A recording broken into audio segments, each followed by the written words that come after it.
Hello, everybody. Hold on. Let me make it so I can't hear myself. Can we hear Cory? Okay, we can hear Cory. Me? I can not hear me, but I can hear you. Okay. I'm getting a different mix. Cool. Okay, so it sounds good. It looks good. We're trying some different things today. Hopefully we won't have any technical issues like we've been having in the past. We're still getting used to our new studio. So I'm here in the control room, and Cory's out on the sound stage, or the what do we want to call it? I guess it's a sound stage. It's a live stage. Yeah. It's for some reason sound stage comes to mind. I don't know why, but Keep taking over. no, I like that. I don't know. It seems sound stage sounds cool than just like a regular stage. Right. So, but I feel yeah, cool. let us know how everything sounds and if you can hear us and see us. But today we're going to be doing some Blender stuff. I know we've done, I think, 2 Blender streams in the past. We did one that was about sculpting and another that was sort of a basic introduction. But today, Cory's going to be learning some sculpting. So... I'm just realizing it's a little funny because I can't see the stream. Oh yeah. Right So now. here, let me give you a little. I feel like I'm being it's spied gonna upon be a little bit, but you know, it's okay. Yeah. It's gonna. We need another monitor out there with the like live output would be cool. Oh my gosh. More monitors are always better. More monitors. I'm looking at 2 right now. It's kind of fun. So- I have mine, and then Yeah. beside So Jay's. we've got typically in the control room. I have one over here that's all OBS and stuff, and whatever ATEM or audio stuff I need to control. And then on the other screen is typically where I have Cory's preview and the chat and everything. But today, since I'm showing him how to do stuff, he can see I have Blender up on this other monitor, and he'll be able to follow along with me as we're going. So I'm going to set this up so that we can, so you guys can see what I'm doing and what Cory's doing, and also see Cory at the same time. So bear with me for a second. So there's Cory. There's Cory's screen. And I want you guys to be able to see what I'm doing. So what I'm going to do is go to this, and maybe I'll put it down here, and then I'll turn on Cory's. Actually, it might be me. Yes, it's me. Hold on. Settings. Hey, Tim. Unfortunately, the ATEM Mini doesn't have like some of the features on the actual thing that are nice to have, easily accessible, like changing the fill source for the picture-in-picture. But I can change it. There's Cory, and then we'll put Cory down in. I don't like the borders. The borders are on by default. Put him down here. That's a good spot. And then we'll put my feed up here. I want you guys to still be able to see what I'm doing. I guess down here is good. There we go. So if we transition, hold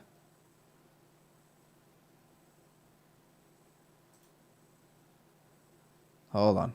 What am I doing here? This has got to go there. This has got to go down here. Where's my ATEM? Where's my ATEM? I'm Oh. still not seeing anything, which is kind of Oh, I made the wrong. I made the wrong thing small. So Are you putting me in the picture-in-picture? Is that what's there's Cory. So you're in the picture-in-picture. There we go. That's what I want to we see. Just like that. Cool. Okay, so I could show. Here, I'll show you what I'm looking at here. happening? I'd love to see. Window project. You guys are going to see a loop here. Actually, it's going to be kind of weird.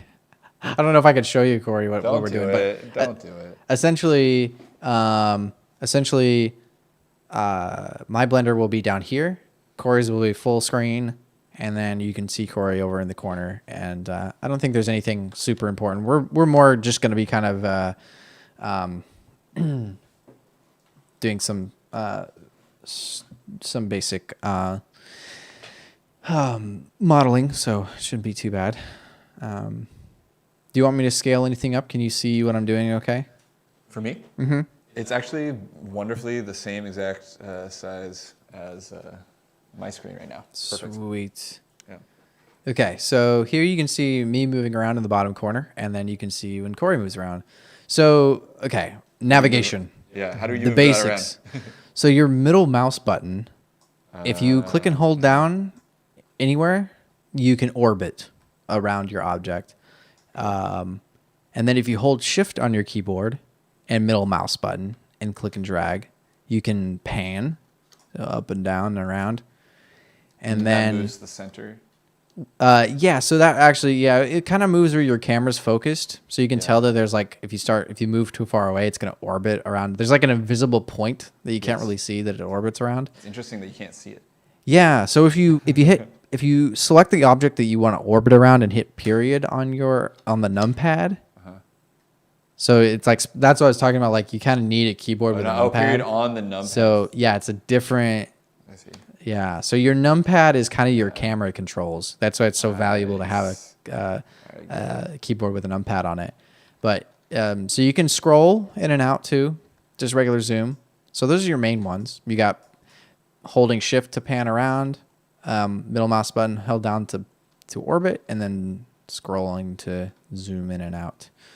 And then period on the numpad to reset your like what it's focused on. And I see you found like all the numpad can do different. Oh, this is making me feel weird. Yeah. What is that doing? So what you're doing there with 5 is changing from perspective to orthographic.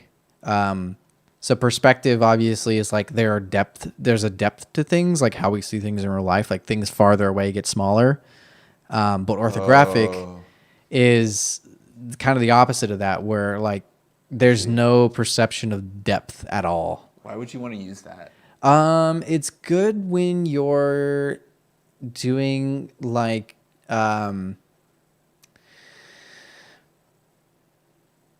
fine detail, because sometimes like say if you were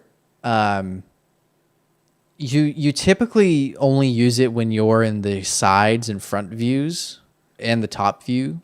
So if you hit 1 in your keyboard, that's your front.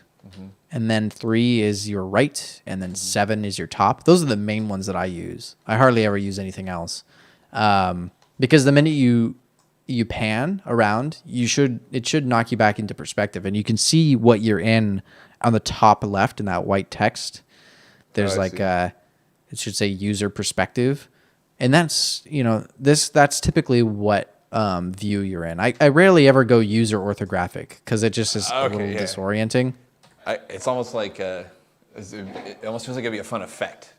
Yeah, it's for something kind of trippy. It's like in a they make games that are orthographic, where it's like it sits like this, and like your character walks around, and it's sort of 3D, but there's no depth to it. There's no control. I feel like that kind of relies on the perspective not changing though. Yeah, exactly. For it to not hurt your brain. Right. So you can see like if you turn, like if we made this cube really long, I'll show you how to do this here in a second. Sure. You can see that it's like it gets smaller as it goes further down. Like it's wider up here and smaller down here. But if we go to orthographic view, it's all the same. My brain. Yeah, you lose your perspective. Yeah, that's how it feels. But like most of the time, if you keep it like this, you're golden. Totally. Cool. But let's undo that. So now that you got the basic navigation down, basic transforms, I guess. So all your hotkeys. So your basic one is G for grab, if you have it selected. So see how it's highlighted in orange? If you just tap G, you can move it around. And what it's going to do is it's going to move in the plane that you're looking at it at. So like depending on your perspective, like where you're at, it will move it based on your camera. So if I plop it back into the center of the crosshairs here, it'll end up in the same spot. It should kind of, yeah. If you haven't moved your camera around, so cool. You sort of have to. Yeah. But then with that, with grab, you can also see the red and green lines. You can then you can lock your movement to those axes too. So if you hit G, and then you hit X, it's gonna lock it to stay. Oops. Oh, make sure you have it selected there. Oh, that's there you go. Then G and X, and it should move only along the X axis. Oh yeah. And then you do it with Y and Z as well. Yep, exactly. Cool. So Z is up and down, and Y is I think Y is front to back. Yeah. Man, some real complicated fingerings on this though. Like, like holding G and then switching between, like holding, I don't know. It's just You can just tap G too. You can just tap it and then tap the axis you want. Right. That makes it a little easier. Makes it quite a bit easier. Yeah. Yeah. So, so the axis is a toggle. Cool. And then G's not a toggle though. G, you have to like place it again, and then you're done. Yeah, G, you can hit escape to reset, but yeah, you can just left click and it should set it. I see. Yeah. I'm noticing that you have some like tools on the left side of your screen that I don't. Oh, they're there. Oh yeah, so those a T on your keyboard will bring up. Well, yeah, they're tools. Yeah. That makes sense. So that's exactly what they are, but you can hide them if you want. We don't need them. Okay. I'll teach you the hotkeys so you don't have to use the tools. Thanks, Jay. Yeah, it's a lot more. It speeds up your workflow so much to learn the hotkeys, and they're really not. All of them are like really well done. You'll see because like G for grab, then we've got S for scale. So pretty, and you can like, scale on all the axes too. So these are all like kind of toggle operations. Yep. So and then you left click to apply it. So that's what you did, like when you did that before, like scale and then Z. Yeah. So that's exactly what I did. Cool. Yeah. So you can start shaping something into the size that you want using the different axes to your advantage. Right. And then yeah, you can definitely go. Escape. You can make things huge. So I really like appreciate having that like axis display or whatever, but like in the upper right, but then it disappears when I hit scale and I forget which axis I'm looking at. Oh yeah, I'm not sure why it does that actually. It's kind of weird because it's like I never noticed. Yeah. I kind of wanted to tell whether I was looking at Y or Z, but I just need to memorize that the yellow is Y, right? Yeah, the color or the green, is it kind of greenish or yellow for you? It's like a green. It's like a yellowy green. Yeah. Green. Yours a lot greener on that screen. That's interesting. Must be something going on here. Yeah. So getting it. Cool. So yeah, that's the basics of scaling, and so the last one is R, and that's rotate. So rotate can be a little weird because it still rotates based on where your camera is, like where you're looking at it from.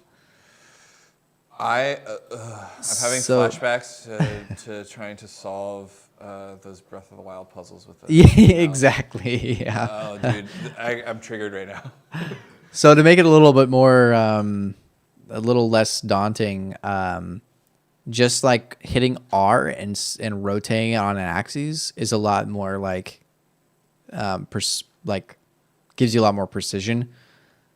So like R and X, you can see I can like spin it just like on the X axis, and then R and Z, you can just spin it around the Z. Right. So I'm assuming like control. Oh yeah.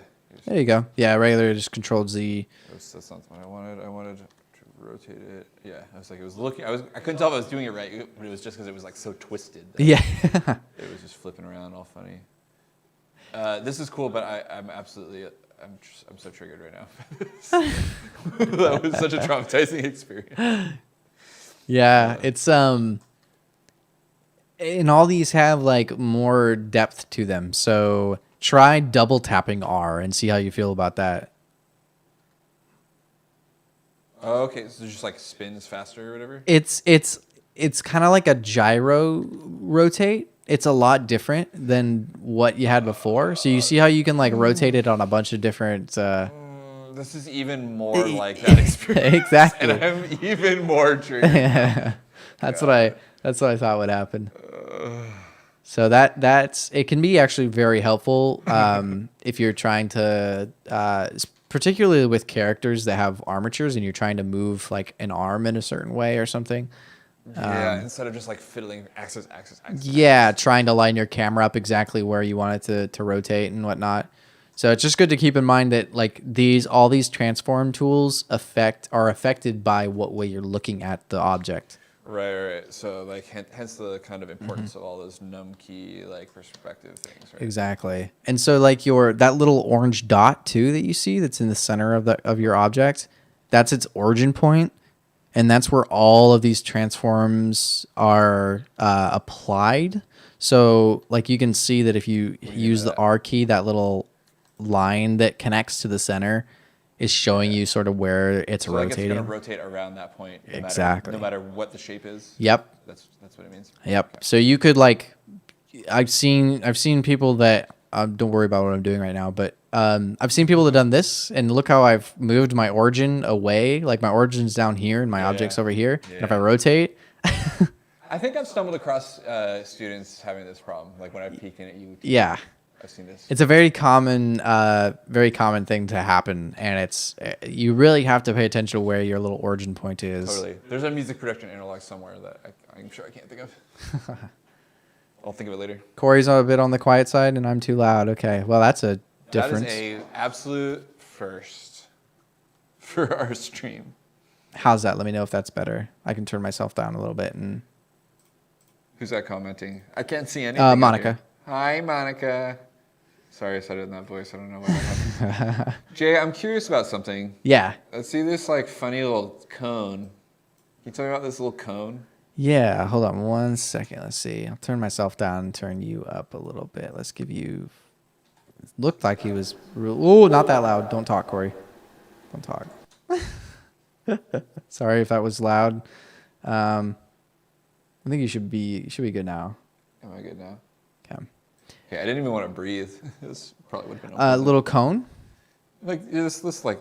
Yeah, so that's your camera, actually. That's the rendered camera. Oh, okay, rendered camera. So that's like if you hit F12 on your keyboard, that's what your camera's going to show you. There's a side of your wall because that's what your camera sees, and that's what mine saw. So I'm like real zoomed in on. Yeah, the background gray is the same gray as the background. Like we don't have any. You can't see the edge because it's the same color. Right, but the reason mine looks so weird is because your camera's really close. Yeah, you can actually hit 0 on your numpad, and that's gonna bring you into what your camera sees. Oh, that's what that was. Okay. Yeah. So. Can you move the camera that way? Jay I had reverb. Oh yeah, I was probably echoing because it was so loud. Can you do what? Move your camera? Yeah. How do I move the camera? Yeah, it's got the same controls as the everything else. So you can hit G to grab it, and you can move it around. But my favorite way to do it is actually to go into camera view, and you can hit G while you're in camera view, and then you can move it around and actually see what you're doing. Just like select it first. You can sort of select it when you're in camera view. So if you hit 0 again, there you go. You should get that gray. Oh, he's like. There you go. Now you can hit G. There we go. Nice. All right. Yeah. Ooh. So that you can kind of position around, and if you want something that's a little bit more familiar, I do like to use the if you go up into your if you hit escape there, so it lets you back out, and go up to view and do navigation, and then at the bottom of that there's the fly navigation, and then with that you can like use WASD and move around. Actually, it's a little wonky. Maybe try I see. let's try the walk. Yeah, okay. The walk navigation is much better. Okay. Yeah, the fly one is just like... It's like really sensitive. Yeah. Cool. So there you go. So now you can use your mouse to look around, and if you hold shift, you can go faster. Oh, so it's very familiar. Like yeah, I feel like I'm playing Descent. Yeah.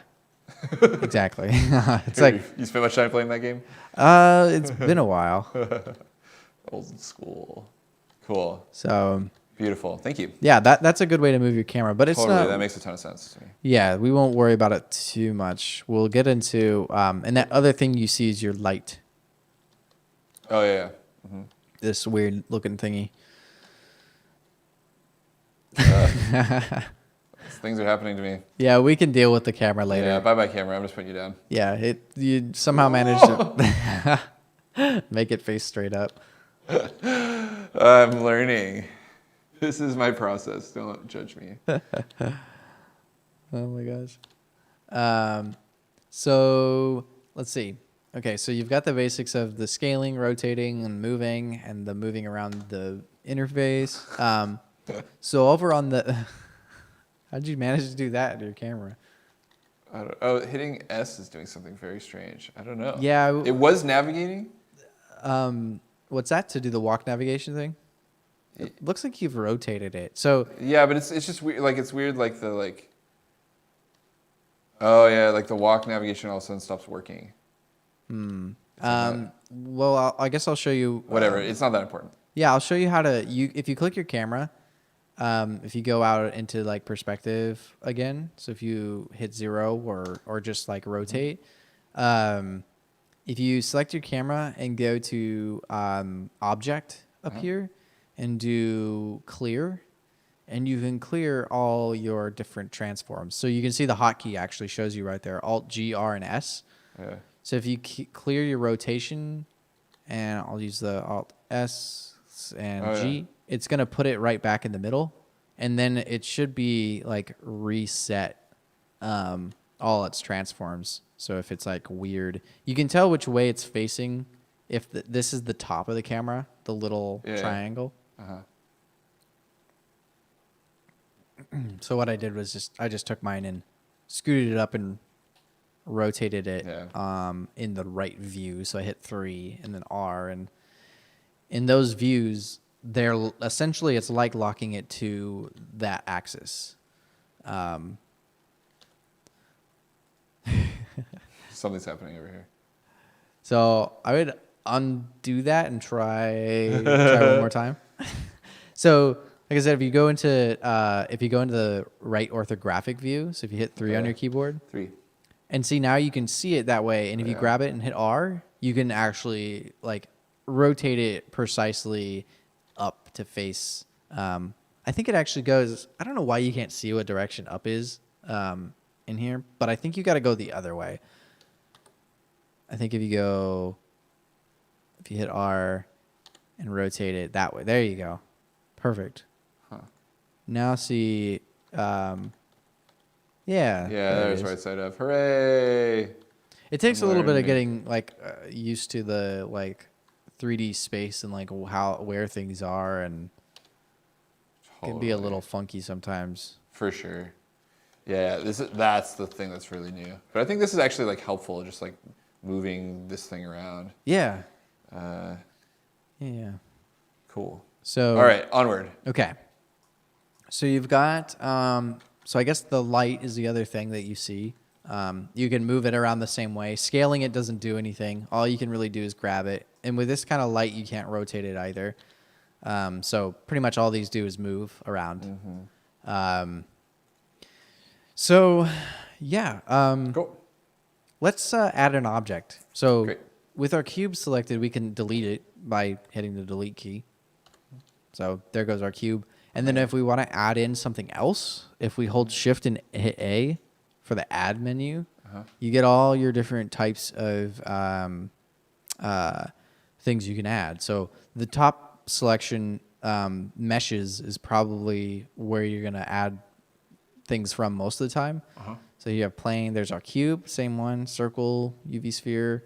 The main ones, I mean, most of the time you start with a cube. Like that's about, you can make anything from a cube. So let's add another cube.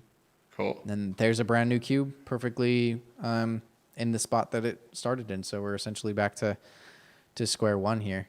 But with this cube, now we're going to get to the juicy part. You ready? So ready. All right, hit tab on your keyboard. Oh, yeah. Ooh. So now we're in edit mode. So before we were moving things in object mode, which is actually kind of a bad habit. Okay. Well, I should say scaling things in object mode is a bad idea. That's the only thing that you really don't want to do is scale. You can rotate and move it all you want, but scaling is kind of a no-no in object mode most of the time. Why is that? The main reason is that textures and armatures, so your like bones and stuff for your characters, don't really know how to deal with scale properly. There's a way to me, apply it. but it's a better practice to like, if I wanted this cube to be like a bigger cube, I probably shouldn't scale it. I'm in object mode. If you hit tab, you go back into object mode, and then tab to edit mode. So I probably shouldn't scale it in here. I should probably tab and then scale it. And so all your same keys work in object mode as well, but you can see I'm leaving my origin point behind. And that's how you run into that issue with, if you go back into edit mode, my origin point's gone, or like way over there. So in edit mode, essentially what this gives you access to is all the actual vertices that make up the mesh that you're working with. Okay, yeah. So you can see that I can like select all these points here, and these are your vertices. So I can move all these vertices individually from the rest of the mesh. So say I select these 4 and scale it in, I've made kind of a pyramid sort of thing. So you can do all the same rotate, scale, grab. You can grab on the axes, so I can grab on Z and just move that on Z. Really? So, yeah, and then from there, you can control different parts as well. So you've got your vertices, and 2 vertices make a line. So I just hit 2 on the top line of the numbers on my keyboard to switch into line select mode. And you can shift click, kind of like how you select files. What was hotkey again? Oh, 2 to go into line select. I see. Cool. So then you can select the whole line. So 1 is points, 2 is lines. Yep, and then 3 is faces. Got it. So it takes. Oh, I see. I see that. There's the indicator on the screen. Yeah, yeah. Up there, you can also click those up there as well. This thing is pretty information dense. So it actually reminds me a lot of Ableton in that it's like there's a lot of symbols that are really obvious what they mean once you've learned, and not at all before. Right. So the hotkeys are nice because then you don't have to like remember the symbols. You just like, oh, 1, I want to like mess with the vertices. 2, I want to play with the lines, and 3, deal with the faces. So it makes a lot of sense. So for faces, it takes 1 vertex to make a vertice. It takes two vertices to make a line, and then it really only takes 3 vertices to make a face. But in this sense, we have a quad, which has 4 lines, a square essentially. You can also make a try, which is 3 sides, which you typically want to avoid most of the time. Oh, really? Can you can like bisect them? Yeah, you can actually you can add this is a tool that I don't usually use, but you can just add vertices. Yeah, you can add lines, I guess. You can bisect if this works. I might be doing this wrong. I usually don't. There we go. It's actually a tool here. There we go. But anyways, it's typically you want to stick to making quads. You want to avoid tries as much as possible. There are some circumstances that they're useful, but most of the time you can do almost everything with quads. And then the quads can always be converted into tries if you need to, which like some game engines and stuff use tries. So, well, you found out how to tear them apart, huh? I didn't mean to. So how did that happen? It is V on your keyboard. V is like the rip tool. It just rips those vertices apart, essentially, from each other. It does create more vertices, but it's effectively like, I must have just cutting it from... I must have just fat-fingered something. But, yeah, how do you feel about moving the vertices around? Pretty straightforward. Yeah, it's like, I'm actually trying to figure out why I just need to like change the selection over here.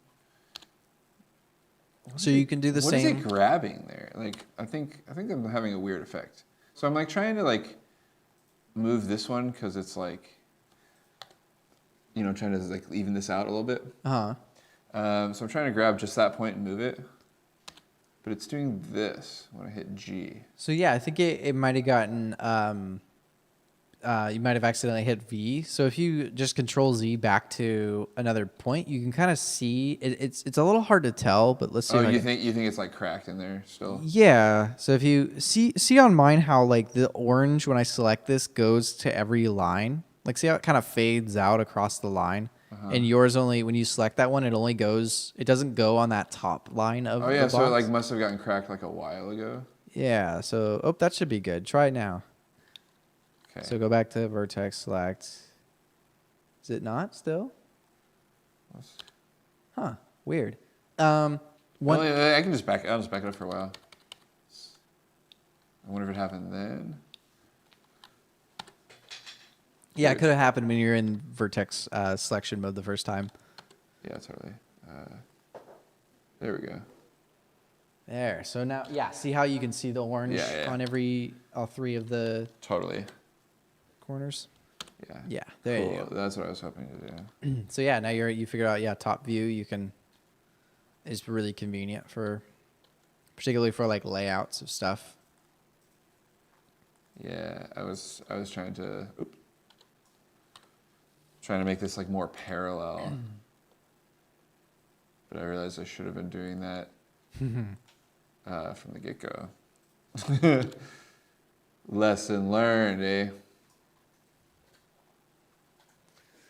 Yeah, so I can imagine, like, I can see how, like, can you get it to like snap to the grid? Yes. So that would be like the thing that I should have done to like do what I'm trying to do, I think, if I cared enough when I started. You can always make a new box too if you want to. Oh, yeah, that's a good idea. Like practice. Hitting a lot of undo here. Yeah, so you can just start with a new one. So you're in object mode, perfect. Add a cube, sweet. There's a new one. So like I was wanted to like try and do like that like pyramid thing like you were suggesting, but have it be like symmetrical. Yeah.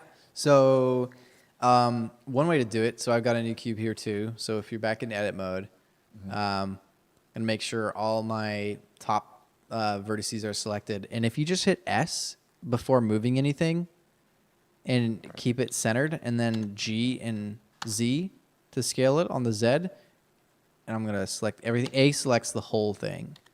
And I can move it up. And now it's perfectly symmetrical. Because I didn't move anything. I didn't scale anything. So, yeah, just scale from right there. So just hit S. Okay, so and it will... Then Z, right? You shouldn't have to do... Yeah, there you go. You shouldn't have to do any functions because it's... I'm just scaling that face and everything's happening with it. Gotcha. It picks the median point of all the vertices that you have selected. Cool. Yes. There you go. Cool. Okay, so it's like about being smart about your transforms more than about doing it like snapping things. Then. Yeah, you can snap it. There is that feature. So like right above you, there's this this little magnet. Yep. There you go. And now if you move a vertice around, you should be able to. I actually don't know if it works with a bunch of vertices selected. Yeah, there we go. Yeah. But you should feel it like snap. It's going to snap to the grid. Single one for sure. Yeah. Awesome. Fun. So there it goes. Yeah, cool. That you can definitely do like more precise editing to like, especially if you're doing like mathematical stuff, because each of these squares is a meter. So like say that's like 4 by 4 meters, and then I want this centerpiece to be. Go out to, I think it depends on depending on your camera angle, like the farther you are away, you get like different results. Yeah. Okay, yeah, so like I feel like I gotta like zoom in and out a little more often too. Yeah. I don't use the snap feature all too often. When I do use it, I usually change it. So here you can snap to different things, and sometimes the snap to face is really handy if you're trying to like put things exactly on the face of another object. But yeah, hey, look, that's kind of we can mess with that later. Totally. But it can be really helpful when you're doing like architectural stuff. You grabbed the top. Whoopsies. Did you hit V again? I must have at some point. It's right below G, so it's kind of easy to hit accidentally. I guess yeah, it happened at some point in a second. Who knows when? Yeah, Blender's an easy one to get lost in. My problem, I used to do that all the time and duplicate things. I actually would do this next function I'm going to show you a lot and then mess up my not realize that they were duplicate vertices over each other. So there are functions to merge together ones that are close. So yeah, now we can use that as the base of your table here. I'm gonna. So if I want to, cool, yeah, I'm into that. Just real quick, I'm pretty displaced from my origin point at this point. So what's the best way to recenter it? So. Or does that matter? Oh, you want to recenter it? Yeah. The best way to do it is to go into object mode and probably, you've got a pretty simple object right now. Oh, I guess I'm blocking. Hold on. I'm blocking the chat with my little window here. You can just grab it and just move it? I guess that's a brute force method, huh? Oh, you have a question? Oh, we have a question about snapping. Let's see. How to make an object snap to another object Snap to another object? Let's see. So yeah, Cory, real quick, I would just grab it, go into edit mode if you hit A and select everything. Okay, it's lying on the floor. Oh, I see. So real quick, I'm gonna. Jay, I think I got it. You got it? Sweet. There you go. I just ended up flipping into each of these views and just sticking it. Oh, back. but see, your origin is in a weird spot now. See it up there, and it's on the top of that. Oh. But since you're already there, just right click on your shape real quick. And then go to there should be origin to geometry. Yeah, there you go. Origin to geometry. Exactly. See how it puts it right in the center? Yeah. There you go. Cool. Would it be better for it to be right on the bottom or anything like that? Does that matter? It's not necessary. Usually a center origin is pretty good. All right, let me show you how to snap this real quick. So say I have another object here.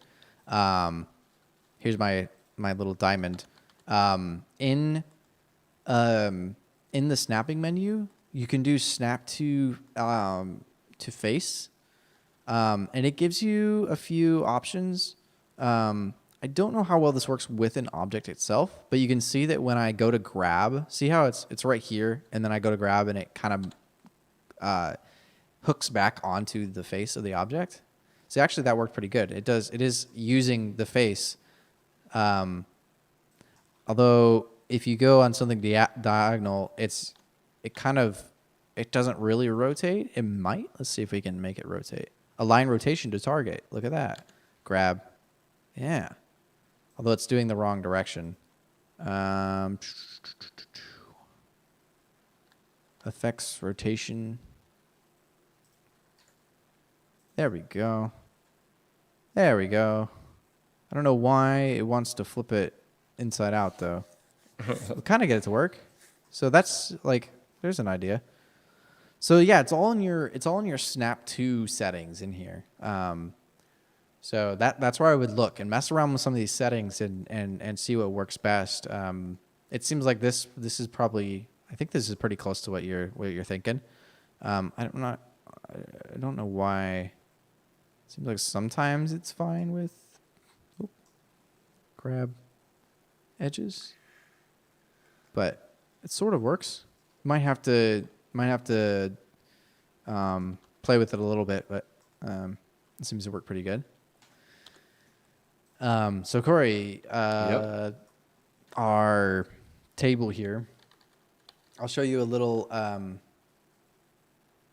I'll show you another tool. See how I've got this top part on my my pyramid now. what I used there was E. So if you select a face, so say we can go into 3 into face select mode and just pick a face. So if you pick your top one, as if we're like making the legs of the table, or like the base of the table, you know. Totally. Then you just hit E on your keyboard. That's extrude. And then I could keep like extruding out until I've got finding the right spot, snapping to the floor. Yeah, I hope that helps. I'm pretty sure that's how I would do it anyways. If you needed to be super precise, especially if you're like placing a whole bunch of them.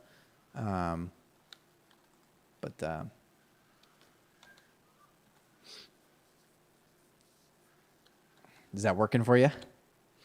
For me? Oh. Something's going on over here. Let's see. There you go. Yeah, and then just hit E. Perfect. You can probably turn off your snapping if you want to. Sometimes it can get a little weird. I was just trying to. I was like tripping out on trying to get this stuff that's not snapped. You know, like. Oh, you want snaps. You want it to be aligned. I was just trying to make it all clean. Yeah. But I couldn't get it to do it for some reason. Like when I do this, like it's like you know, it's incremental. I think you can do. Excuse me, jeez. If you go absolute grid snap, see that on the bottom? Now try it. You might have to do one vertex at a time, maybe. Let's see if it's just doing it from the right perspective. Because I think that it's, since you have your face selected, try changing it to vertex. Again, it might just be faster if I just like start it again. Do you know what I mean? It should be pretty easy. See, like if so switch to the vertex and select the vertices. Yeah, try that. Okay. Try scooting over. Now, I think you might have just like one of the sides selected. Yeah, totally. Somehow that happened. There you go. Boop. Perfect. And then now try it. Back to that view, and then grab. Yeah, there you go. So you can kind of line it. Yeah, totally. Boop. I think before it snaps to there. Perfect. It's like. I think it's the grid isn't all. Oh, there. Yeah, you had it. Perfect. Cool. I know it's like this is my anal retentiveness peeping out here, but it's just kind of it's interesting. You know. There you go. Well, like maybe I want to do these one at a time and go boop. Oh, there's not much grid left in here, huh? Oh yeah, so you have to. If you want them all to be exact, yeah, I would just select them all and just scale in. Oh right. Yes, thank you. Because they're already. Thank you. That's. There you go. Because they're gonna scale into themselves. Right. Yeah. Yeah. It's about thinking about this correctly, though, ain't it? So, there. okay. Look at that. Extrude something. Sweet. So it's like okay. So it's making new vertices every time. Huh? Yep. And so if I want to so what if I want this to be just like one big leg again, and can I delete these? Just cut these vertices out? Or would you just be I think you can dissolve vertices. Right click them and dissolve vertices. That didn't work as well as I would hope. Yeah, it's a little weird. Just you know what I mean? So it's better just to extrude the right amount once. Yeah, that's typically if you do. You start with something real basic. So say. There we go. I got it. Yeah, there you go. Perfect. I just had to it's about selecting the thing and then zooming out. Yeah, and then if you want to add more, if you want to add the loop cuts is what they're called. In there, another hotkey that's really useful is Control R, and that will bring up this little weird yellow line on your model here, and you can click and then actually position it where you want it to go. So you can create more loop cuts and then add more detail if you want to. Okay, yeah. Yeah. So, starting from really basic shapes, kind of just like drawing. You know, you start with the real basic shapes and then work your way up to more complex stuff. And you can, if you do that Control R and you scroll, you can add a whole bunch of loop cuts if you want to. Oh, that's interesting. So, you know, if you want a bunch of detail in here, you could do that. Yeah, and have it all be symmetrical and stuff. Yeah. So, You lost the top or something. yeah. So like I'll probably bring in my table leg. I'll probably do like this leg is a center leg or something, you know, or center, you know, one of those tables that just has the one base in the center of it. I feel like I'm making like one of those like 2-leg setups with like the crossbar. I think I'm gonna try and do that. Like duplicate this leg, put a crossbar, put a top on it. Okay. So you want to do 2 legs? Yeah. Okay. So the easiest way to do that then is probably going to be to use the Shift D for duplicate. So if you select your whole thing by hitting A, and then double tapping A deselects everything. So A selects all, double tap selects or deselects everything. So that's super useful too. So like say, let's go from our right perspective. If we Shift D with everything selected, and then hit Y on the keyboard, you can pull out an exact duplicate of that of that thing you had before. So now you've got 2 of the same legs, which is cool. It is so cool. Oh, I moved in the wrong way though. That's not good. That's gonna be a very unstable table. Oh, I see. You want to pull. Yeah, I gotta pull it on the x-axis. Oh, I see. Yeah, because they're a little longer. Yeah, and I'm thinking like, man, this thing's not gonna be very stable. So I gotta make a design. Gonna make the base wider. So you're actually looking at it upside down, which is funny. Well, I want to widen the foot. Yeah. on a certain axis. I'm fully aware that I'm doing something a little silly, but there's a method to this. There you go. I'm going to scale it along the y-axis. Oh. That's the plan. Nice. There you go. Oh, I see. See? Yes. There is a method to something. Just need to there we go. So everything, Shift D, X, booyah. Oops, well that's fine.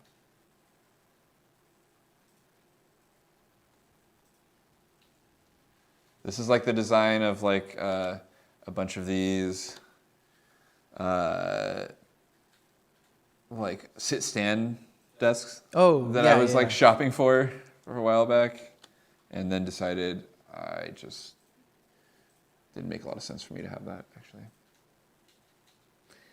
Cool. Sweet. So I'm gonna add another thing. So out of here, you're getting it. Are you gonna do a tabletop now? Yeah. So I need like a crossbar so this thing has some sort of balance and then a top. So do I want to make a cube again? Yeah, you can add a cube. You can make anything from the cube. So you could also, instead of adding another object, you can always make more. Like here, I'll show you all. Oh, just like extrude something. Yeah, you can actually Shift D just a piece. So like I just took that piece off and I could scale it down, and I want to make sure that it's rotated correctly, and then I can scale it or extrude it on the Y. Then now I've got, if you hit L on a piece of something while you're in edit mode, you can select just that piece itself. So okay, you're gonna have to walk us through that again. So I want to get a. So in edit mode, so if you tab into with your object selected, there you go. So what I did was just grabbed a quad here. So say I want this quad. So I need to chop off yeah, I mean you could take that whole side if you wanted to, because you'll scale it down anyways. I get it. Okay. So if you're in face mode, yeah, just select that face and Shift D and take it off. You can move it into the center wherever just for now, and then you'll put it back into place. And then you can scale it down to kind of the size of the the circumference of the crossbar. Got it. and then just extrude it, So I want that and you got scale yourself on just another this. piece. There you go. Totally. And you can intersect objects like this or pieces of your object like this, and that works fine. Like you don't have to add a whole lot of extra. And like, does that result in some weird vertices like internally there? Or does it like Yeah, handle? but you don't really see them, so Sure, like it kind of for all intents and purposes doesn't matter. yeah. See how they're just kind of like in here. There's a lot of times this is how it keeps your vertex count really low, and I could probably actually come in here and delete these faces. That way, because I don't need them because they're not going to be seen. So I have even fewer. We don't have to be as aware of how many our faces we use anymore.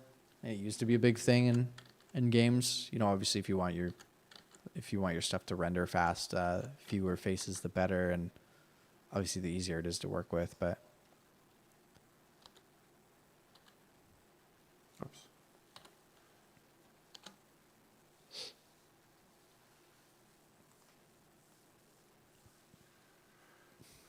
So I'm thinking like I'm trying to figure out how to do this without like creating a bajillion extra vertices.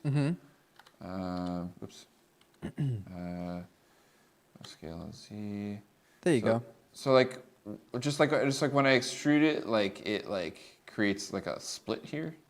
Oh, I think you're probably seeing since it's still the same width, like bring your scale it in a little bit. So you can do the whole crossbar. Like, yeah, go all the way across. And then see how there's a gap? Just go a little further and just move it? Yeah. You can just scoot it over if you grab it. Yeah, and then So L on your keyboard is a good way to like select the whole thing. okay, so that just There you selects go. the entire object. Yep. It's Okay. all, think Thank of it you. like linked Yes. things. Got it. Thank you. You tried to tell me earlier, and it didn't sink in. That's okay. There's a lot of hotkeys. It's a lot. Yeah, there you go. And then just like scale it on the Y just a little bit, and Yeah. that will get rid of that kind of weird clipping issue. Yes. There you go. Perfect. Also looks better too. Yeah, sweet. There you go. All right. Yeah, looks almost like that desk I bought. Or didn't buy. looks almost like the desk I almost bought. That's the phrase I was looking for. So, okay. So how do I want to make a tabletop? I guess so I have two choices, right? So I could extrude a new surface, or I could... You can also add objects in edit mode. So if you shift A, you can see you get a few objects in here too. So like I just added a plane, and you can just take a plane and you can extrude it up, and there you have a flat like surface. Your desk is huge, so your plane is tiny, but Yeah. so that's actually like a 4 meter or a 2 meter cube. So your desk is probably like 50 feet tall. Well, that's a little large, so maybe I should scale it. So Yeah, it's not too big of a concern. We can always scale it down. See how like small your camera is and stuff. yeah, totally. So Yeah, it's actually become kind of unruly to look at this thing because of how big it is. It feels like. I don't know if that's real or not, but it feels that way a little bit. if you go back into to object mode and scale it there, and then I'll show you how to set the scale. I thought I wasn't supposed to scale it in this mode. You just have to remember to do this next step if you do it this way. Oh, you had all your camera and your light selected too. Oops. Oopsies. There you go. See, there. You scale it down since your origin is still in that corner and make it a little bit easier. There you go. That's more reasonable. So you can look at the if you go into your front view or your side view, whichever one, you can kind of see. So Oops. Yeah, so then I would like selecting all. Okay, then I want to like. Do I just want to grab it and move it, or? yeah, you can grab it and move it. You can kind of position it. There you go. It should lock back on. So yeah, that's now about probably a 5 foot tall desk. So you can see how some of the grid is a little bit like thicker white lines on there. You can also sometimes Those are meters. Yeah, they're two. That's 2 meters. So every one of those is a meter. Well, this is not a very great desk. It's still pretty tall. So probably like that's about 3 foot. That's probably pretty good. More reasonable. Yeah. So I've sunk somehow below the horizon here. Do you care about that kind of stuff? It depends. I mean, like it's good to keep it if you know your ground level is the ground level essentially. So you could just grab and scoot it up. There you go. Oh yeah, I just had to zoom further to get the grid resolution to get it to snap to the right spot, I think. Right. There you go. Fine. Sweet. All right, so I think my desk is pretty large as well. I'll probably fix the scale of mine. Oh, didn't do that right.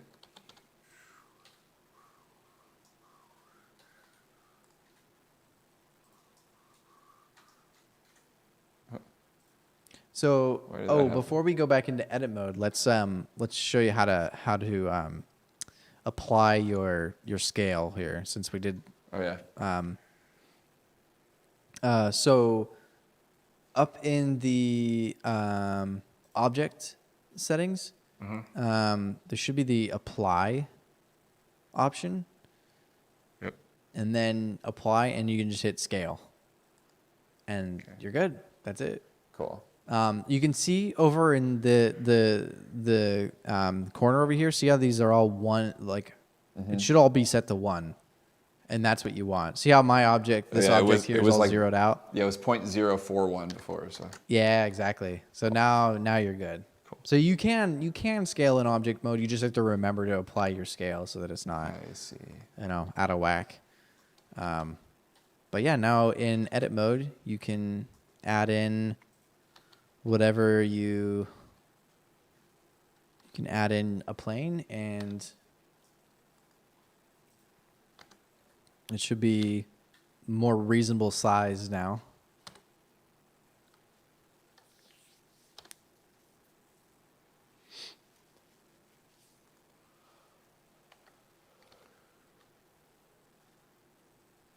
Nice. Okay, that's just like, it was doing something funny before.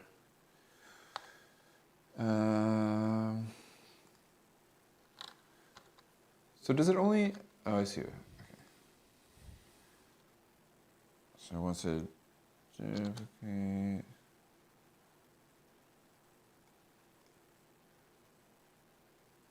Oh, what? That looks pretty lined up. Yeah, no, I was trying to like get this thing to pop out into another thing, but I don't think I did. Oh, there it is. Yeah. I don't know how it got over there. Come on. Oh, it's this snapping might be. Yeah. Sometimes cool. it can throw you off a little bit. I think it's okay.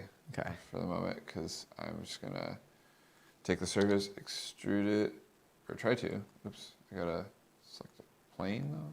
You should be able to extrude it there. Maybe I just hit the wrong button.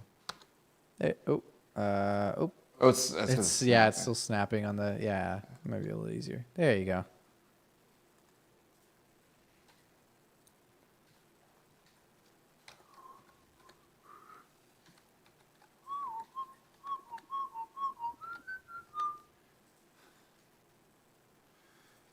All right, things are happening over here.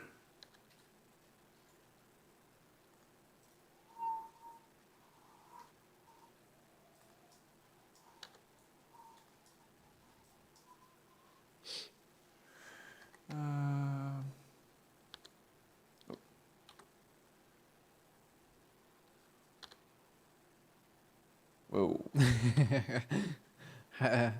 What happened? Oh. It's I'll be definitely. Are you just trying to make the tabletop? Yeah, something went wrong. Yeah. I see exactly what happened though. Oh, there you go. Yeah, just make sure your whole thing is selected. Yeah, so that's L, right? Yep. To ensure. Yeah. L for the links. For sure. So then I'm gonna look at it like yawn, and I'm gonna scale. There you go. Yawn. And then like scale. Oh. I'm scale on x-axis. There you go. Actually, yawn, and then I'm gonna Grab it along the x-axis too. Nice. How's Sweet. that looking? There you go. A little chunky. A little thick, yeah. A little bit of a butcher block kind of vibe. Probably not a very efficient standing desk. Yeah, with those little skinny legs. There you go. Nice. You can just do a little scale on the Z, and you've got yourself a. Oh, yeah. You want me to scale something on the Z? I don't know, man. I don't know if that's the right idea. Do you like the thick look? I think it's pretty tight. Wait, what the? Oh, I gotta do L. Oh, on the Z. L on the Z. Oh, that's a little janky of a controller. Oh. Sweet. You got some tops poking through. Yeah, you just can't go too far. You can always adjust it a little bit. There you go. Nice. Sweet. Look at that. Hey, dude, I made a table. That's awesome. Thank you. It's a pretty darn good table for your first table. It looks pretty legit. Thanks. Yeah, so should we make some chairs to go with it? Sure. All right.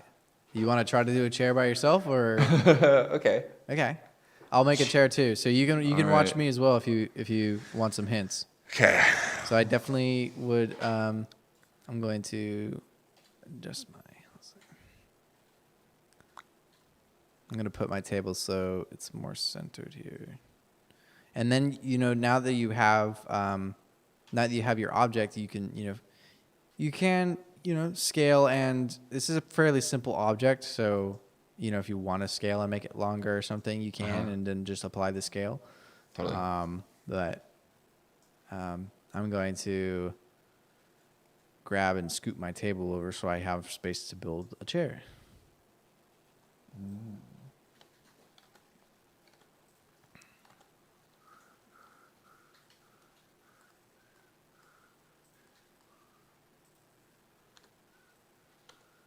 So definitely utilize your your front and right perspectives. Totally. Super useful for stuff like this.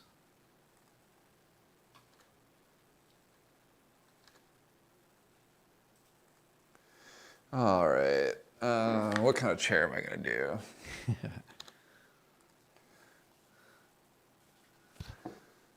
I think I have a funny idea. We'll see how good it goes, though.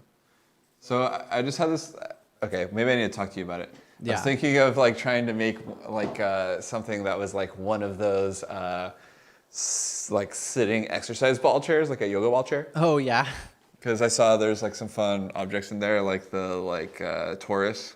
Yeah, try so it. I want to let's see if I can do this. It might be a little daunting, but you can play with them. Yeah. And I'm doing it on challenge mode over here. One thing that might help you here is the proportional editing tool. So if you're going to do something a little bit more organic looking, this setting up here, or O on your hotkey on your keyboard, will turn on. Now if you grab something, move it around and see what it does.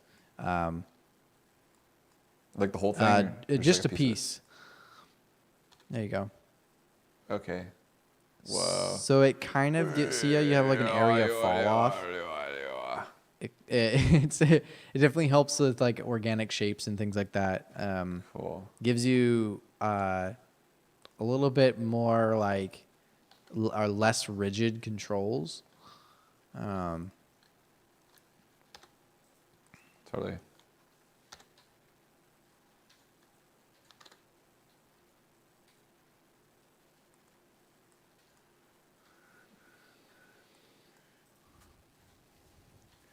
Oh man. So I'm like, what transform would I do to this thing to make it skinnier? So if you select everything, and do this special Alt S, and that's a different kind of scaling. No. Essentially. Uh-oh. Too much. Something seems to have gone amiss. There you go. So what do you call this kind of scaling? This is it's a normals scale. So the normals are every face has a direction that it faces, essentially. And so what you're doing is you're scaling that object depending on every direction that the faces are facing. It's kind of weird because it makes sense though. The result is a organic. It's essentially like an inflate thing. or a deflate. Yeah, if you think of it that way. Absolutely. I just used it here on my on one of my chair legs as well, to make it just like skinnier without having to scale it on 2 axes.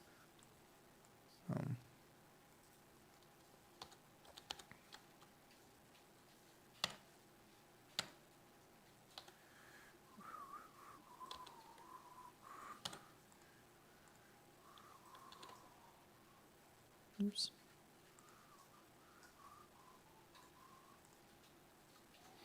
Now chairs are usually symmetrical, so we could use some modifiers, but we'll wait a little bit and then bring out the modifiers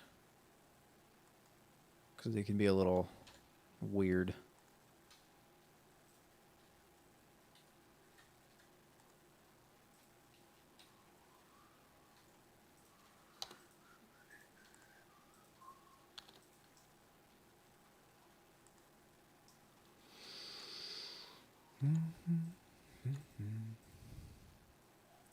Another thing that might be useful sometimes is wireframe mode, or even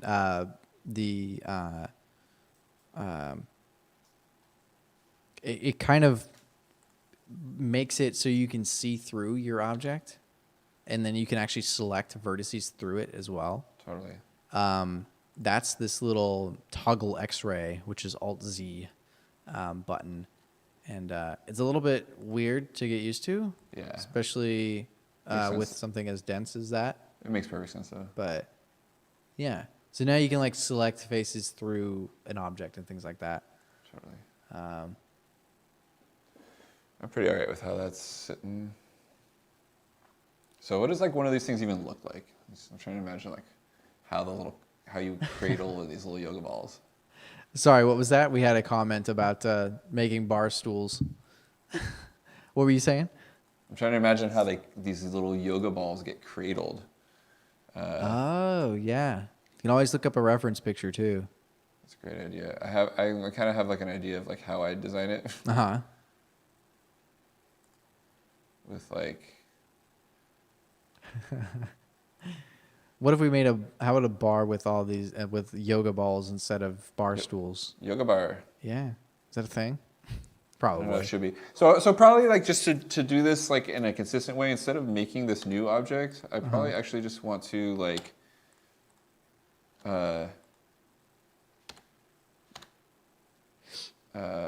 continue to like add to just that. Duplicate this outer ring. Yeah, you could totally do that. I definitely, recommend keeping objects together, like that, since it's all one thing. Right. But I just want to like second one that's identical in like thickness that I can do something. So I think you just duplicated the object itself instead of making another one in edit mode. Okay. So if you delete that one and then go into edit mode and select the whole thing and then Shift D. Well, I just wanted this ring. Right. Yeah. Okay. Yeah, it would work that way. There you go. Yeah. See, now you've got another one that's identical. Cool. And the difference is now it's still part of the same object. Yep, exactly. So you'll have to use your L key to select the ring that you want. Got it.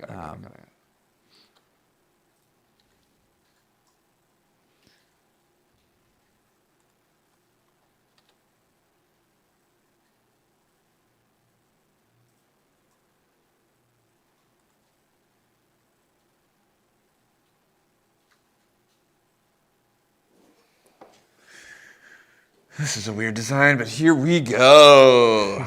So, I'll make some like circular column kind of textures. So, cylinder. Hello, cylinder. I'm gonna scale you down.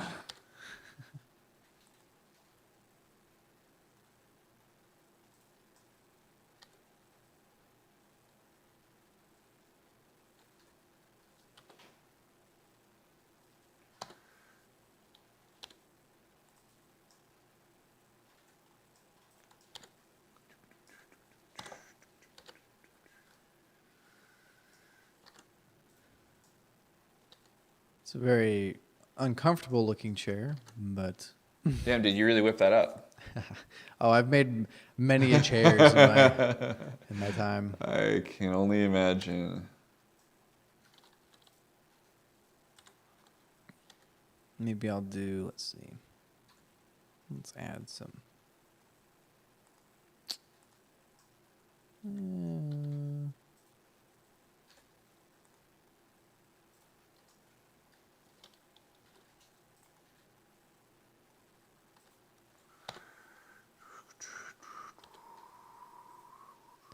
Yeah, I could spend hours just making random things. It's very relaxing. Just kind of building. Mm-hmm. Yeah, I can see how this gets addictive. Yes, very much so. And then you end up, you're like, oh, where did that 4 hours go? It's like, oh, I spent the whole thing making a chair.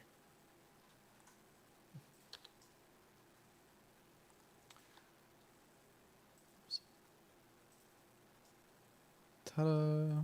So, like, I want to take this thing and stretch it just along this.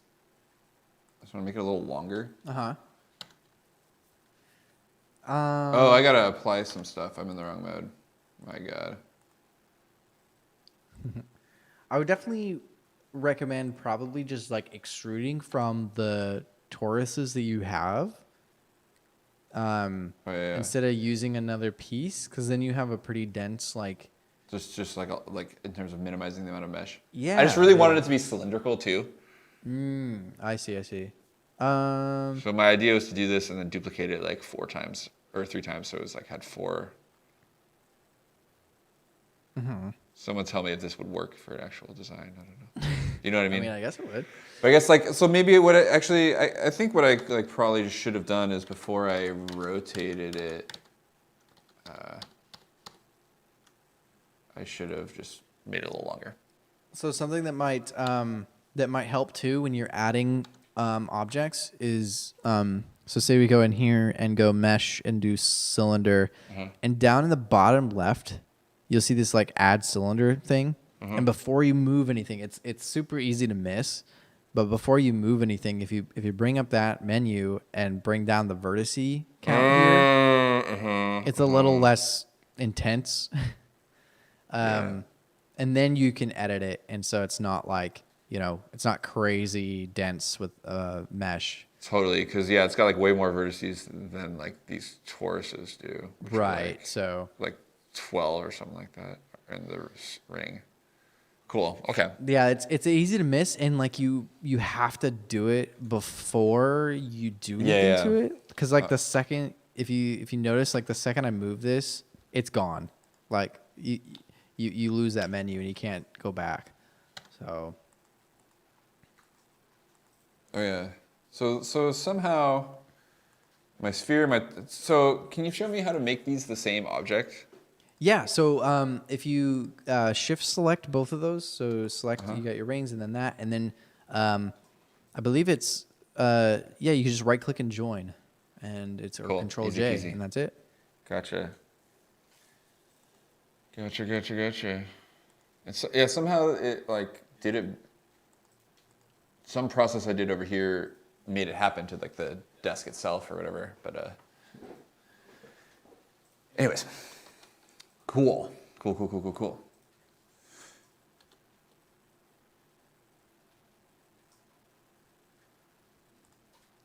So add mesh, cylinder, add cylinder. Yeah, we'll do 12. I think 12 seems healthy. Make it, Yeah, 12 is a pretty good lower poly shape, or lower poly thing. Let me make sure. I want to double check and see if our stream is actually titled correctly, because I know that it didn't want to title itself last time. That's lovely. Yes, Cory learns Blender. Yeah, I suppose that's accurate. Well, I mean, I guess y'all tell me. Have I learned Blender?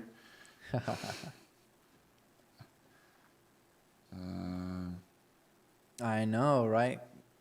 Corey's making some cool objects for a sound guy.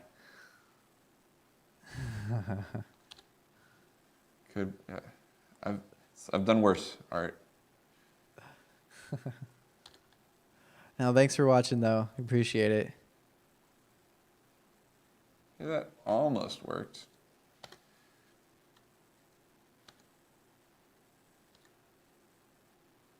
There you go. You're getting pretty close to, yeah. You can always use that proportional editing tool as well. Can help with like. Actually. How did it get off of that axis too? Like that's pretty bizarre. When did that happen? Was it not on there to begin with? That's pretty strange. Okay. Funny. You gonna try it again? Yeah, something. Yeah. Where do I want to take it? I think it's like I'm not locking it to the axis when I move it first. Must be, you know. Hmm. Cool. So that's like looking better. Can I just rotate you into place?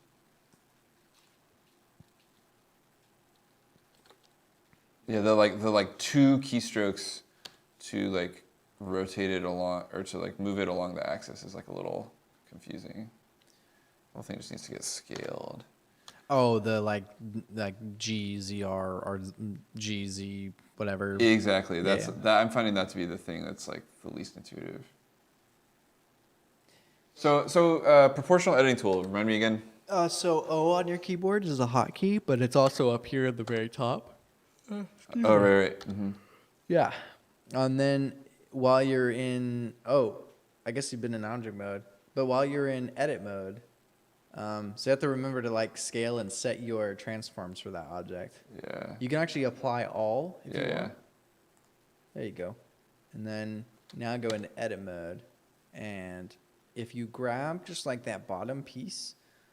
Like the bottom face. Yeah, you can grab the face, or you can just grab like one of the edges of that little peg thing that you've made. Yeah, and then if you now move that, it should move a little bit more like it should move everything else with it as well, and it won't be as like I said, it's not as it moves things a little bit more organically. Let's see what it did. If you can find, so you can also use period on your numpad to focus on things in edit mode as well. It brings you in close, but you can. Yeah. Oh, dude, that's what I needed. Yeah. Thank you. So there's my problem right there. Yeah. So now if you can kind of see it a little better, you can grab it and So move it into place. LGX. Then, oops. So it's it's not focusing because I've selected something else. There we go. There. So Now if you grab that, you can slide it in there. Get it perfectly. There you go. now did that like do any like weird rotational stuff to it or anything? It shouldn't. Cool. Nice. Oh, maybe slightly. So is there any way to like I want to like is like so it's like snap it's like I guess it's that top down view, huh? This view kind of works. Oh yeah, there you go. You found the bottom view. And then I want to do this to the x-axis. There you go. Tuck it in. Nice. Beautiful. Perfect. Something like that. So, like then the challenge is like replicating that symmetrically. There's where I've created myself a difficult thing where I'm sure there's like some sort of hotkeys for that, but Yeah. Yeah. but it's probably challenging. We can. So I want.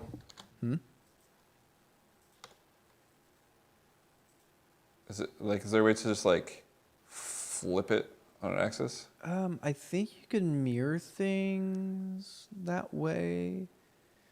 Typically, a lot of times we just use the mirror modifier, but in this instance, we can.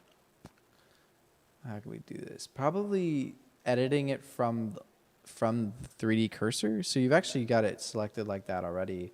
But if you so undo undo that again, and so select your object and do maybe go from like the bottom view like you were at before. Yeah. Oops, where'd it go? There it is. So if you Shift D, and then while you can see the whole thing, so you can kind of see what you're doing, because you kind of have to do a few hotkeys here in a certain order. So zoom out a little bit so you can kind of see where it's going to go. You can just hit escape. Okay, you're out of that thing. Yeah. There you go. So probably like you want to put one. How many do you want to put? 4. I was thinking of like going bloop, bloop, bloop. Yeah. Okay. Simple. So we could do them around here in kind of an array sort of thing. But if you Shift D and then hit R immediately after, you should be able to rotate around that 3D cursor. Yeah, there you go. Wow. So and then you can actually type 180. Like if you just type out 180, it should snap exactly 180 degrees from your previous one. There you go. Cool. And then, so that's Shift D R90. There you go. Shift D R180. Yeah, man. Beautiful. Look at me learning. That's awesome. It's like some sort of Epcot style. Yeah, it does look like the Sure. big golf ball. Yeah. Probably could use some casters, but that sounds like a pain.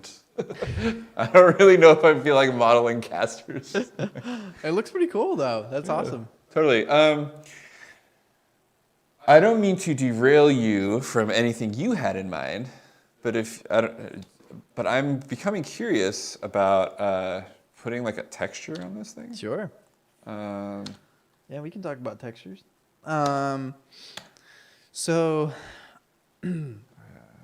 with that selected, you can see how like you can see all the here. Let me move my little scene here away. You can see how you have so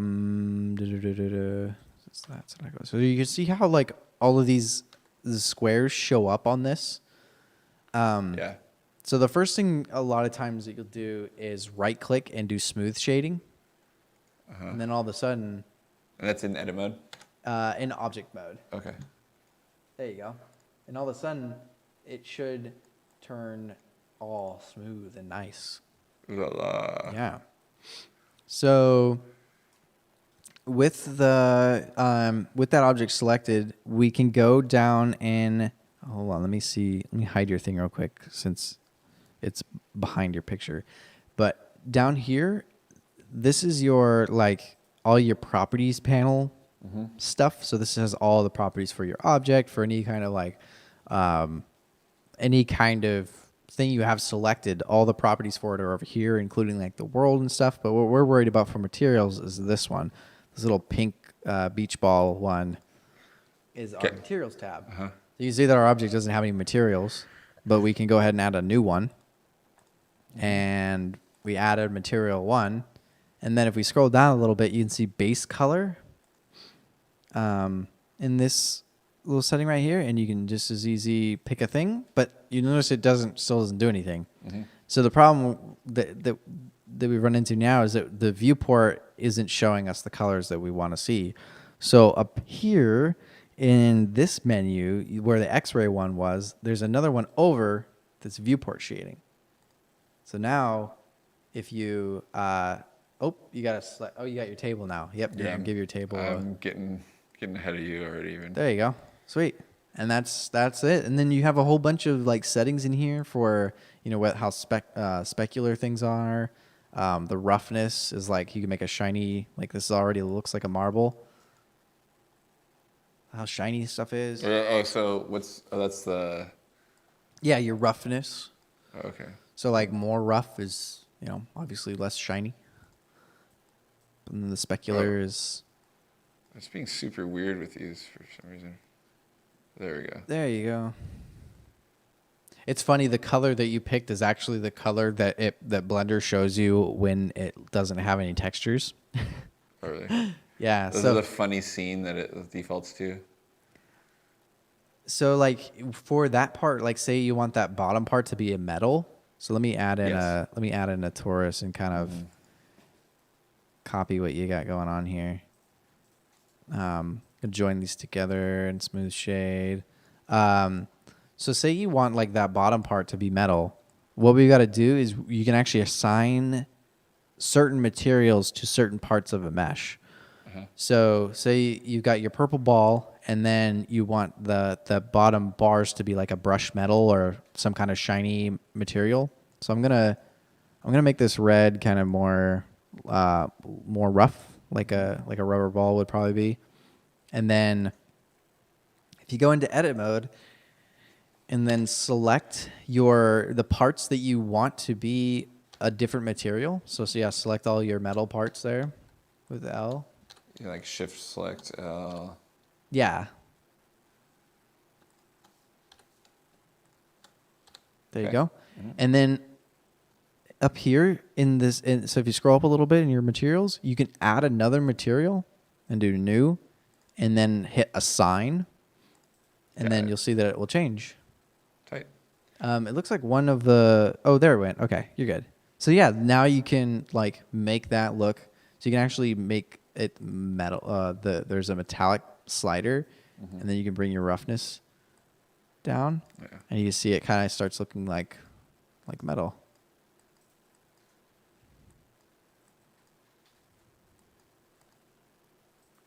Pimpin'. The baller yoga ball. Yeah, there you go. Cool. So then, does this thing come with like a collection of like real world kind of textures? Like if I wanted to give this thing like a wood grain or whatever, is that like available in here? Not by default, unfortunately. Right. You'd have to like go like download some kind of like texture pack. Yeah, we'd have to go find some. We could probably do that at some point on another stream if you wanted to get deeper into how to add like realistic looking textures. But you can do a lot with the base ones. Let's see, we could.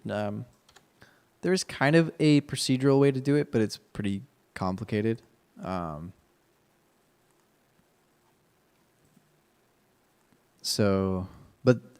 unfortunately, it doesn't come with. Oh yeah, there's like, so is this where it says surface here? These different options, like principled hair. Oh yeah, so that's you're kind of looking into the node tree stuff, which we haven't seen yet, but you can chain these all together and like make really complex procedural materials that can look super realistic.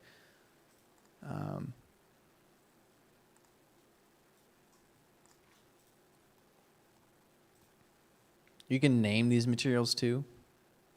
Like somehow a couple of these guys didn't get assigned to the correct.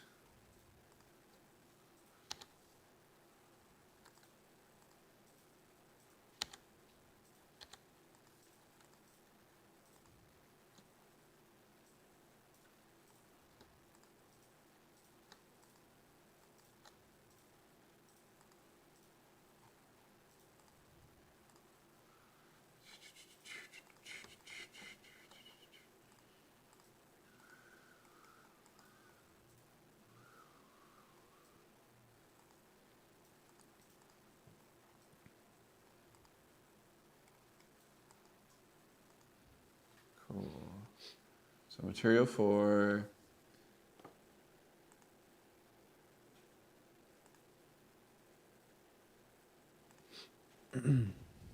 oh yeah, he found a different way to do it. So the RGB node will give you just like a base color. It won't Oh, how did you? I had to just click there. Oh, you clicked here. Oh, okay. I mean, that does exactly the same thing. I just gotta undo my way out of this. This is getting silly. You can find all sorts of funny stuff. Yeah. I was trying to figure out how to make it made of hair. What's that? I was hoping I could make it made of hair somehow. Oh. But it's a little bit more complex. I wish it yeah, was that easy. So I was like, forget nodes or whatever. I think I've done something very strange in here. That's okay. Which one did you find? I don't know. I think I might have just removed some options somehow. Oh yeah, probably do the use nodes and then change that one to the principal BSDF, which is about there you go. There you go. That's the standard, the default.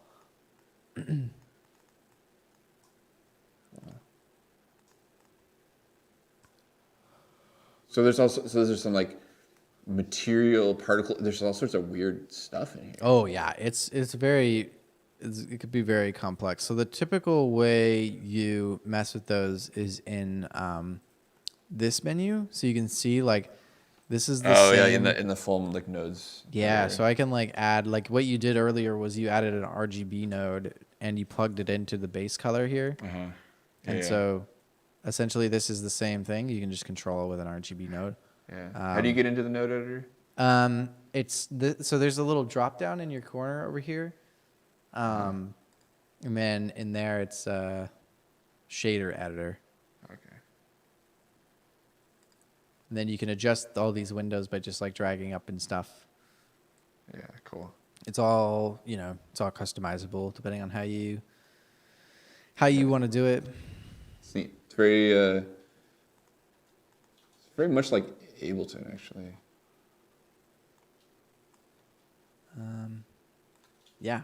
What's the default setting down at the bottom left? The default is the timeline. Okay. Yeah. So then you can just bring it down.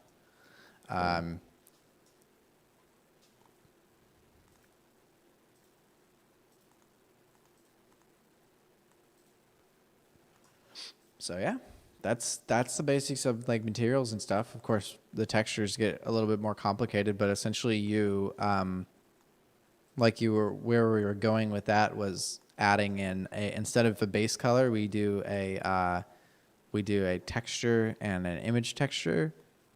And say where is it at? So there's a image texture. So then you can just upload a texture from your computer and plug it into the color. Okay. And then you get your texture on your material. Of course, there's a few steps in there too that you got to do, but that's the basics of it. Cool. There's some other you can do. Some other pre-gen textures this will do a weird. I think this is just noise. Yeah, there it is. You can see it pre-generates noise. Yeah. So that you use a combination of these to make realistic textures. Mm-hmm. Cool. Yeah, so that's the basics of that. Essentially, yeah, you made a table. That's awesome. Made a really weird chair too. Do you want to do some more, or should we wrap it up? Because we can do a brief thing on some animation stuff real quick, or sure. Let's show me a few things. okay. Let's show me how to make something move. Okay, because that's the end game as far as when it comes to this kind of stuff. Most of the time, I mean, I guess you can design things not to move, but sure. It's always fun to make them move. So let's say I don't know. I'm gonna take my chair here. I guess you could use your chair if you want. Any object can be animated. So you're back in object mode for this? Yeah, definitely object mode in this instance. There is another mode that if our thing had bones that we would use, but since we don't have bones, we won't use that mode. But basically, it's as simple as hitting I on your keyboard, which is insert, and a keyframe, and then I just do probably location, rotation, scale. And then see how that it made a little yellow key on your timeline? So now if you drag that playhead across to a frame where you want it to end, and then grab your object and move it where you want it to go. Like I'm going to move this and rotate it and maybe scale it since we did all that. You pretty much put it wherever and it should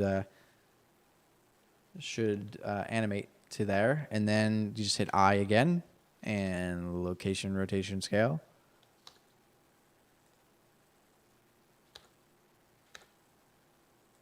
There you go. And now you can scrub between there and it will take the quickest path to get there.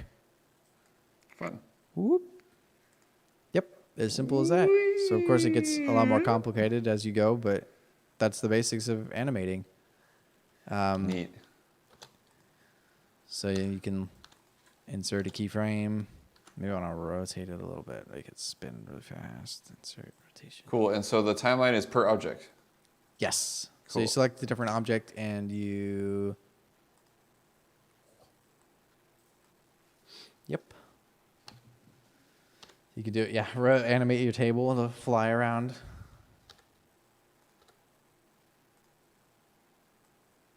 Oh. What happened?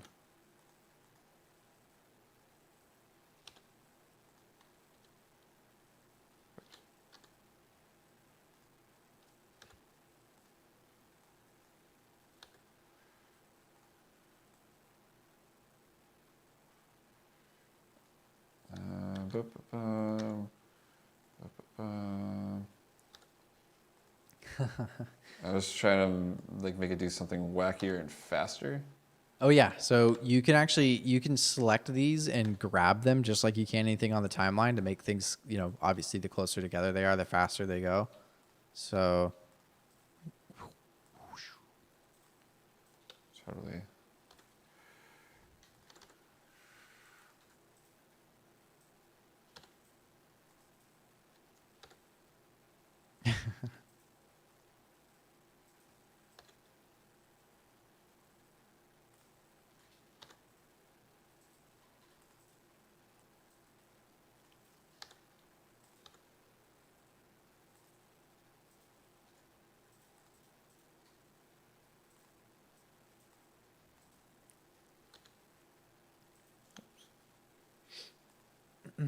yeah, the animation part is probably definitely one of my favorites. I think that stage like right before when you're just getting into animation is always really fun.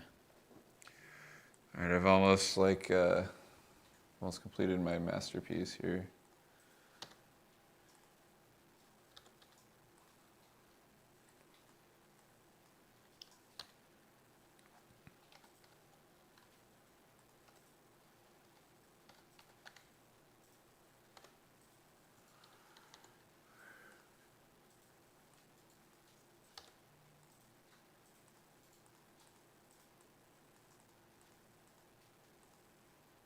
I accidentally made two that were linked or something.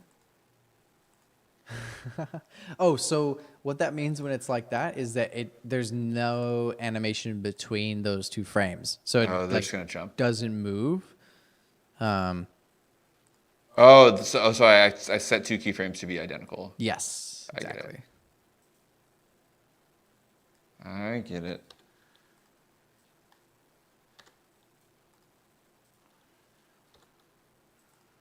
Cool. All right. I think I'm ready. So if I want to view this in we'd have to set up the camera to watch it in a way that was cool. Oh yeah, if you wanted to render it. Yeah. Anyways, so to see it, I can just press play though. Yeah. So go back. There you go. Wow! Oh. Look at that. You made a possessed table. Wow! Nice. Wow! This is pretty fun. Isn't it fun? This is my first possessed table that I've ever made. Oh man, Pretty cool. great. So here's like once you start learning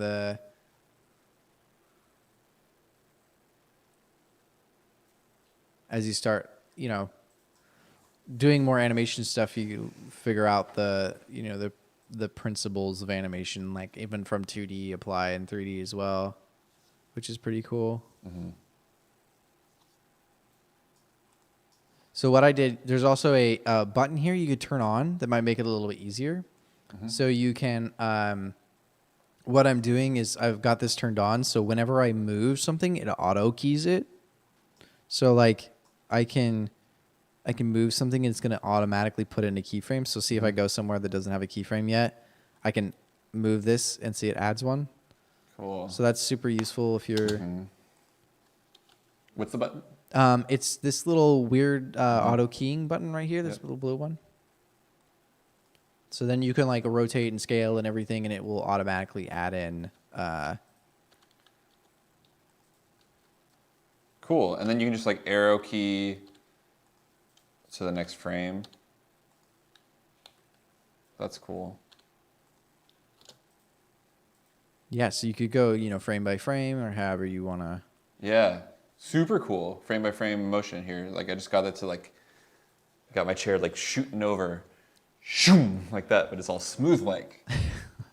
Neat, man. Yeah, it's pretty cool. Yeah, that like this part makes a ton of sense to me. The animation part. Yeah, for some like I don't know, timeline editing. Like I feel like once you've done a lot of timeline editing, timelines all feel familiar. It's not as intimidating as it seemed, but I could imagine there like once there are like so many, once the rigging gets complicated and there's a whole bunch of moving parts, I could see keeping track of it becoming a whole thing. Oh yeah, especially when you get the bones involved and everything. Right.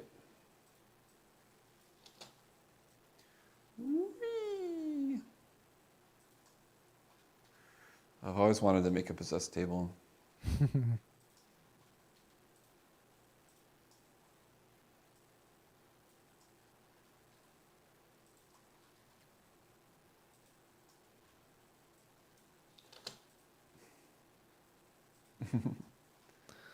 Make the chair knock over the other chair. Nice. Yeah, just the basic object editing is kind of nice actually because it's so much simpler than I'm used to. Because when you bring in a skeleton, that's adds a whole another level. Mm-hmm. But you can do a lot with this, just the basic stuff. Totally. You can see like immediately like with what you're doing, like, oh yeah, like physics would be like there's like you could simulate that. Oh yeah, for sure. Maybe that would make more sense. Like, not that I know how to do that or anything, but like well, you certainly can, so it is a thing. You do that within Blender? Mm-hmm. That's cool.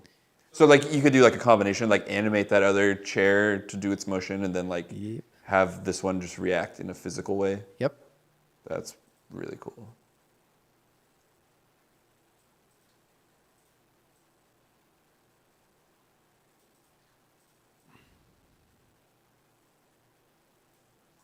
I think I probably have it like a little further back there. But it's always fun to do it by hand too.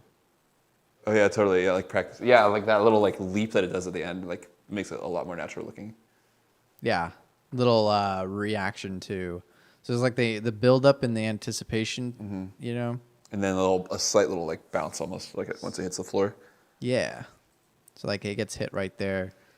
So you got boom. Yeah, totally. That looks good. I feel like this is where like the sound comes in and really sells the idea. Oh, that too. Yeah. See, it'd be fun to do just like, a funny little animation thing and do all the Foley for it from scratch, Yep. Like I said, in 3D, you have nothing to go on beforehand.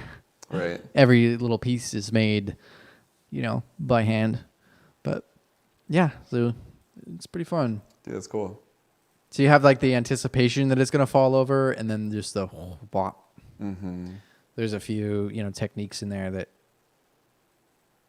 like this could even probably be, let's see. We can turn on this mode and you can actually see some shadows too. So this is your render mode. Mm-hmm. And that gives you more of a realistic look with the lighting too that you have. Mm-hmm.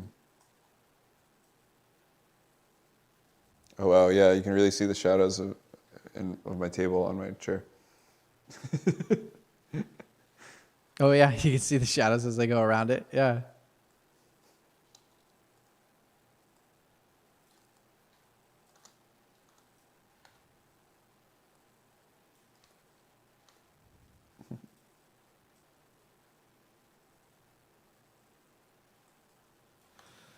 It's pretty fun. I like animating. It kind of just like brings everything to life after you've, worked so hard on a static thing. You can Totally.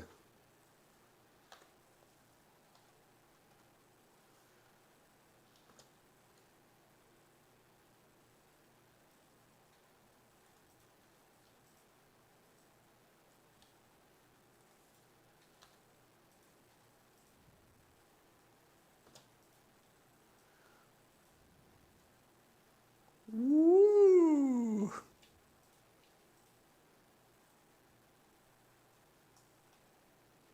Yeah, and you saw how you can like shorten the timeline so that then you can just like watch whatever you did on repeat. Totally. Pretty intuitive.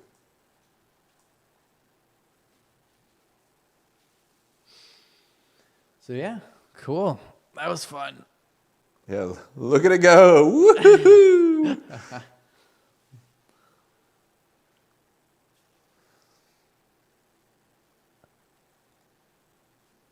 Yeah, animation is another thing that you can definitely get lost in, the little tiny like details of whatever you're working on.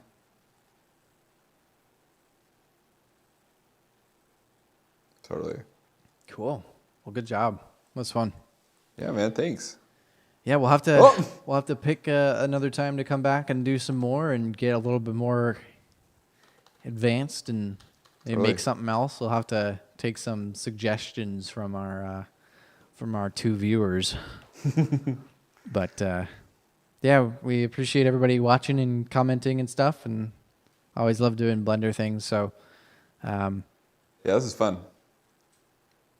definitely endless potential. Gonna spend a lot of time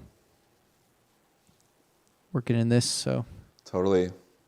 Yeah, maybe it'd be cool to talk about, like, I want to show you some of this cool 3D art that I like, Jay, and like you could maybe talk about like what techniques would be useful. yeah, that'd be pretty sweet. Let's see a bunch of cool like simulated stuff that's pretty fun. People doing wacky stuff with hair. Ooh, yeah. Like I'm sure just like real GPU burning style content, but it's pretty fun, and like there's something like really like mesmerizing about it.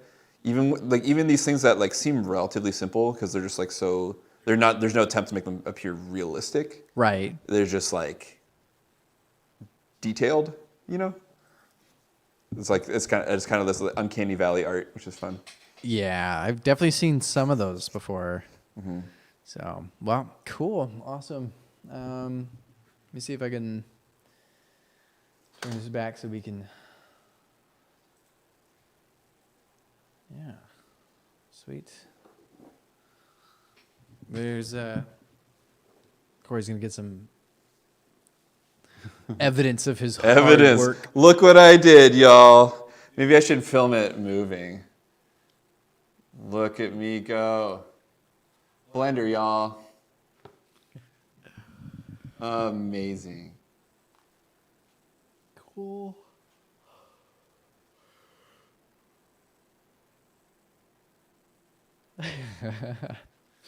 Awesome. Thanks so much, everyone. Yeah, for thank watching you guys me for watching. learn. It was fun. Like I said, enjoy doing Blender stuff. So if anybody out there wants to learn, reach out. We can set up set up some one-on-one stuff and make some more Blender things. I've got two Blender students right now.